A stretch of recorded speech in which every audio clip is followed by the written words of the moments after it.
जय माता की सभी भक्तों को हर हर महादेव। जय श्री राम। आप सभी को नवरात्रे आ रहे हैं और सबसे बड़ी खुशी की बात है कि हमेशा जो माँ की सवारी होती है ना, जब भी माँ आती है किसी न किसी चीज पर सवार होकर आती है। जैसे पिछले नवरात्रों में माँ भगवती नाव पर आई थी और आपने देखा कि बरसात ने पूरा जोर पकड़ा और बहुत भारी नुकसान भी हुआ। लेकिन इस बार जो माँ भगवती का आगमन हो रहा है, माँ भगवती आ रही है हाथी पर।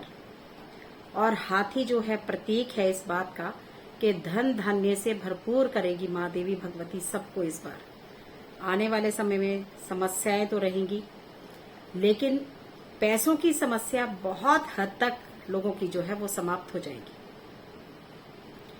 जो माँ भगवती की साधना और आराधना है ना, सबसे बड़ी बात तो एक बात देखिए, आज हम बात करेंगे महाकाली की साधना में जो बच्चे बैठेंगे, जो हमारे शिष्य भी इस साधना को करेंगे और लोग भी, जो नए लोग भी जुड़ना चाहते हैं या जो भी माँ की साधना करना चाहते हैं, जिनको साधना मार्ग में कोई मार्गदर्शन करने वाला नहीं है, वो सब बच्चे इस साधना को कर सकते हैं, जिसके बारे में आज हम बात करेंगे।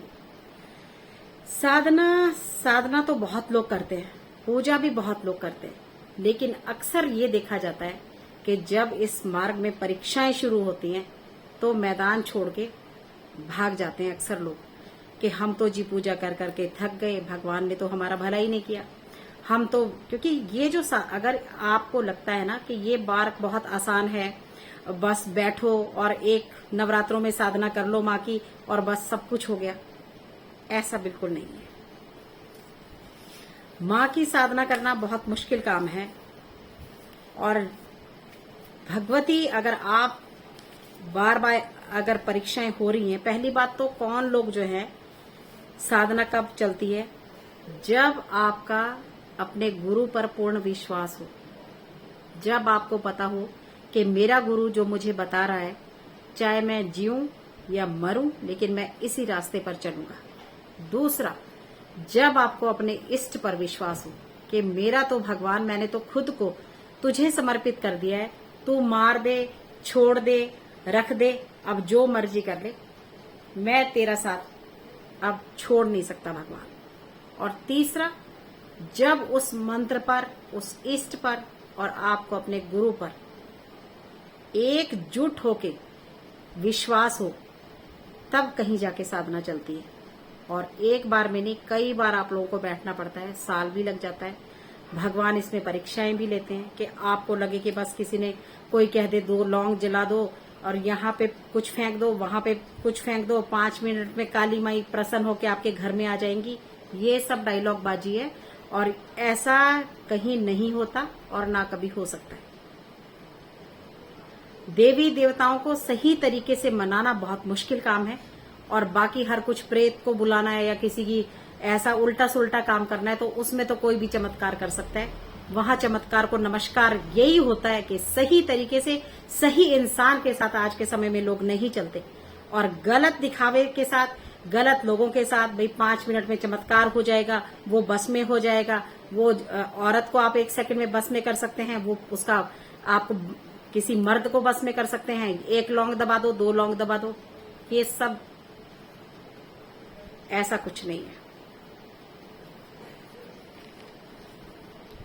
दूसरा, साधना क्षेत्र में सिर्फ वही इंसान उतरे जिसके अंदर पेशेंस है, वही इंसान जो है जिसके अंदर है कि नहीं भगवान कोई बात नहीं, आज नहीं, कल नहीं, परसों नहीं, एक ना एक दिन तो ऐसा आएगा, एक दिन तो ऐसा आएगा जरूर, चाहे कितनी भी परीक्षा ले ले, मैं हर परीक्षा में तेरे पास हूंगा। साधना में वही इंसान सफलता प्राप्त कर सकता है जो हर परीक्षा देने के लिए तैयार है, जो हर कष्ट उठाने के लिए तैयार है, जो पक्का है कि मैं, जिसका मन चंचल नहीं है, जो इधर भाग उधर भाग नहीं सकता, जिसको लगता है कि मैं आज यहां चला जाऊं, आज मैं ये कर लूं, आज मैं वो कर लूं, ऐसा इंसान कभी कोई साधना में प्रॉपर तरीके से नहीं बैठ सकता। आपको अपने आप को ठहराव देना पड़ता है साधना में बैठने के लिए। तो इसलिए ये तो थी कुछ ऐसी बातें, क्योंकि बहुत सारे लोग अक्सर मुझसे यही कहते हैं कि हम इतने सालों से साधना कर रहे हैं, हम इतने सालों से इस मंत्र को जप रहे हैं, हमने 21 बार 40 दिन तक हनुमान चालीसा पढ़ लिया, हमने 40 बार हनुमान चालीसा पढ़ लिया, हमें असर नहीं हुआ, हमें कोई फायदा नहीं हुआ, हमें किसी मंत्र का फायदा नहीं हुआ, इसका मतलब कहीं ना कहीं आप गलती कर रहे हैं। मंत्र का फायदा तब नहीं हो रहा है, या तो आप प्रॉपर अनुष्ठान सही तरीके से नहीं चला रहे हैं, या आपका विश्वास नहीं है, आपका संकल्प कोई गलत है, या फिर आप सही तरीके से देवता पर, अपने गुरु पर विश्वास रख के नहीं चल रहे।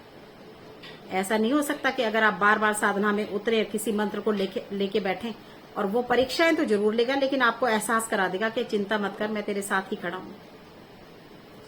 तो आज हम बात करेंगे इसी तरह से मां भगवती की साधना की, महाकाली की साधना जो बच्चे करना चाहेंगे। अब सबसे पहली बात है कि 14 तारीख को ग्रहण भी लगेगा और पितृ अमावस्या भी है।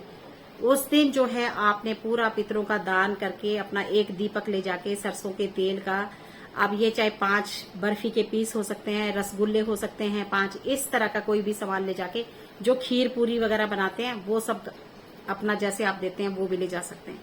पीपल के पेड़ के नीचे जरूर जाएं, गाय को एक थाली जरूर खिलाएं, और जिनको लगता है कि हम श्राद्ध नहीं कर सके, या हमारे घर में श्राद्ध नहीं होता, या जिन लोगों को लगता है कि कैसे करते हैं हमें कुछ पता नहीं है, तो आप वहां से पीपल के पत्ते को साफ कर ले। अमावस्या वाला दिन पीपल के नीचे वहां पे 5 बर्फी के पीस रख दें, एक सरसों के तेल का दीपक जला दें, और अपने पितरों से प्रार्थना करें कि मैं आपके कुल का बच्चा हूँ, मेरा ये गोत्र है, मैं ये हूँ और आपका मैं बच्चा हूँ, हम पर आज के बाद आपका आशीर्वाद सदा बना रहे। जो भी हमसे गलतियां होगी आप हमें क्षमा करें, और आप क्षमा याचना करके वो उनको दीपक दिखा के, रोशनी देके, और आप अपने घर को आ जाएं।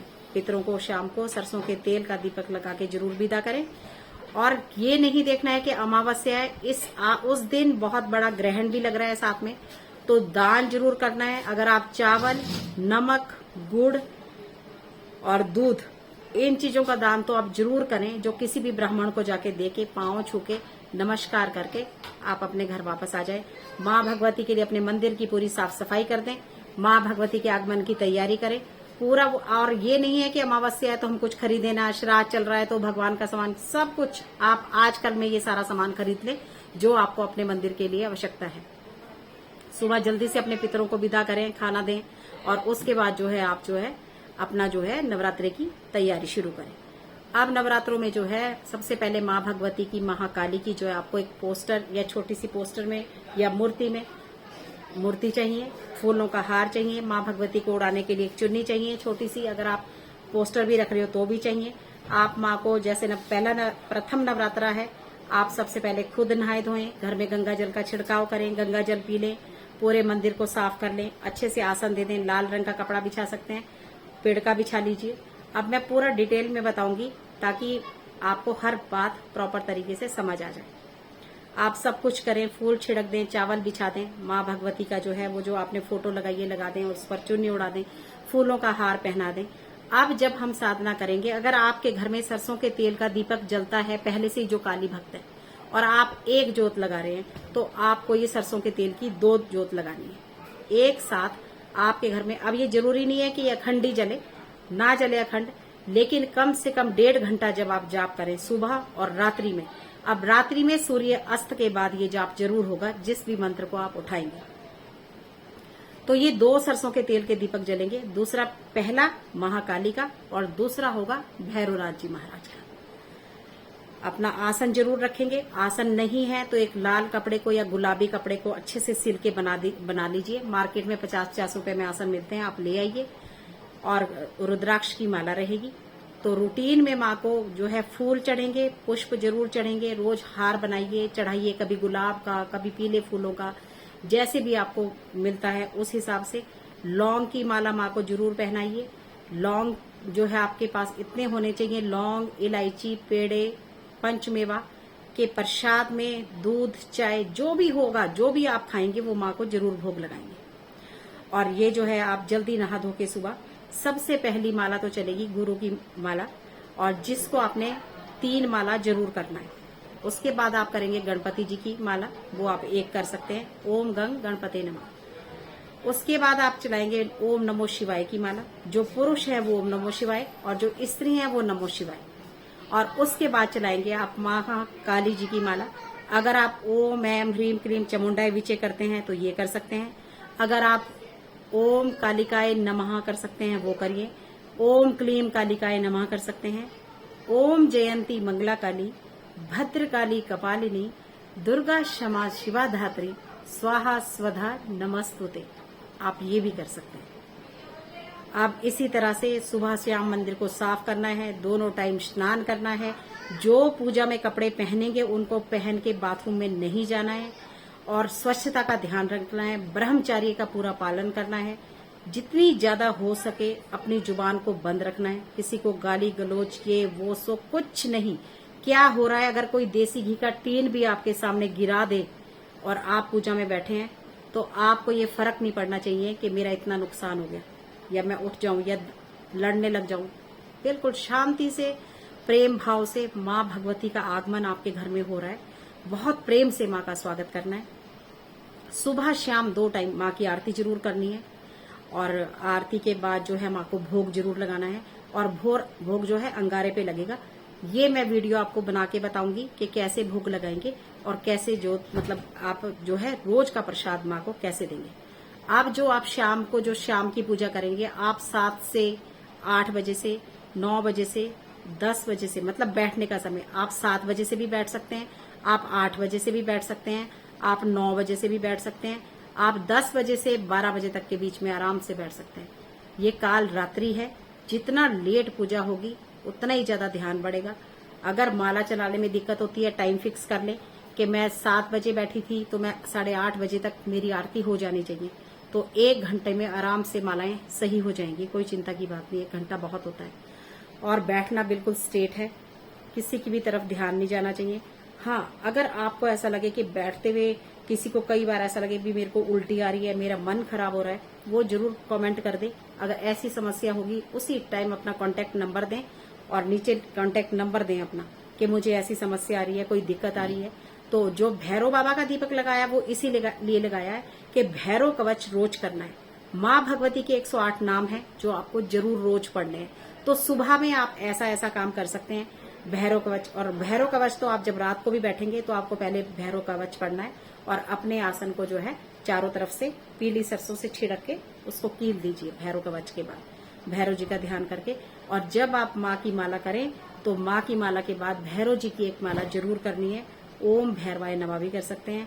ओम, एक मैं और आपको मंत्र एक और भी बता दूंगी, लेकिन भैरव कवच आपको जरूर करना है। तो इस तरह से माँ भगवती के नाम जरूर पढ़ने हैं। तो ये छोटे छोटे से जो है बिल्कुल बातों का ख्याल रखना है।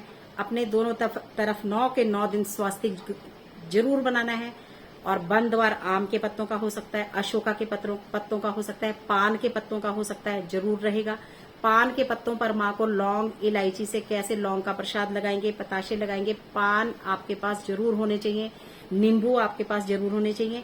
छोटे छोटे शॉर्ट्स में मैं आपको बताती रहूंगी कि नींबू को कैसे माँ को भोग लगाना है, और पान का भोग माँ को कैसे लगेगा, अंगारी पे भोग माँ को कैसे लगेगा। ये सब बातें मैं अगली बार में बताऊंगी, क्योंकि वीडियो बहुत लंबा हो जाएगा। तो उम्मीद है कि आपको ये छोटी छोटी सी बातें पसंद आई होंगी।